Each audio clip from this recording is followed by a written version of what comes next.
কি গো ভাই রাজু, মন খারাপ করে বসে আছো কেন? বাড়িতে যাবো না?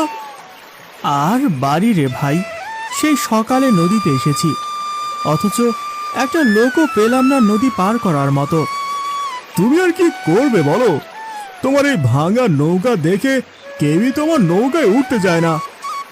হ্যাঁ গো ভাই, ঠিকই বলেছ, নৌকাটা যে সারাতে হবে তেমন টাকাও নেই। মন খারাপ করো না, দেখো একদিন সব ঠিক হয়ে যাবে। চলো বাড়িতে চলো। তাছাড়া সন্ধ্যা হয়ে গেছে, সারাদিন যখন যাত্রী পাওনি, এক বেলায় তো আর পাবে না। তার চেয়ে বাড়ি চলো। আমারও তাই মনে হচ্ছে, কি আর করার, চলো যাই তাহলে। এই বলে রাজু সবুজের বাড়ির দিকে রওনা হলো। হ্যাঁ গো, আজ বাড়ি ফিরতে তোমার এত দেরি হলো যে? কি করব বলো, রোজ রোজ খালি হাতে বাড়ি ফিরতে কারই বা মন চায় বলো। মন খারাপ করো না, যাও তুমি বরং হাত মুখ ধুয়ে এসো, আমি তোমাকে খেতে দিচ্ছি। গিন্নি, এদিকে শোনো। কি গো, কি হলো?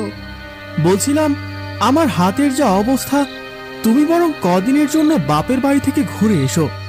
কি সব যা তা বলছো? তোমার এমন দুঃসময়ে আমি বাপের বাড়ি গিয়ে উঠবো?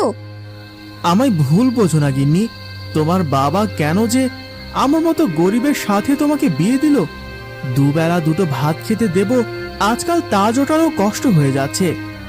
এ কথা বলেই রাজু ঝরঝর করে কাঁদতে লাগলো। সেই দেখে মালা তার চোখ মুছে দিয়ে বলল, আহা, কাঁদছো কেন? দরকার হলে আমি লোকের বাড়ি কাজ করব, তবুও তোমাকে ছেড়ে যাব না গো। তাই বলছি, যাও হাত মুখ ধুয়ে এসো, আমি তোমাকে খেতে দিচ্ছি। সত্যি গিন্নি, কপাল করে তোমার মতো বউ পেয়েছি, নইলে আজকালকার দিনে আমার মতো গরিবের সাথে কেউ সংসার করতে চায় নাকি? হয়েছে হয়েছে, তোমাকে আর আমার প্রশংসা করতে হবে না, যাও এবার ওঠো। এ কথা বলেই মালা রান্নাঘরে চলে গেল।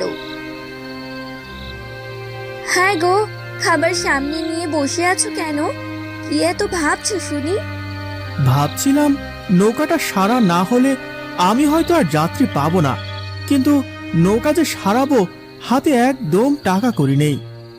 হ্যাঁ গো, বলছিলাম, আমার গয়নাগুলো তো আলমারিতেই পড়ে থাকে, ওর ভেতর থেকে কিছু একটা বেচলে হয় না? কি বলছো এইসব? সংসারের টানাপোড়েনে তোমার কম গয়না তো আমি শেষ করিনি, এবার যদি ওগুলো তো হাত দিই তাহলে কি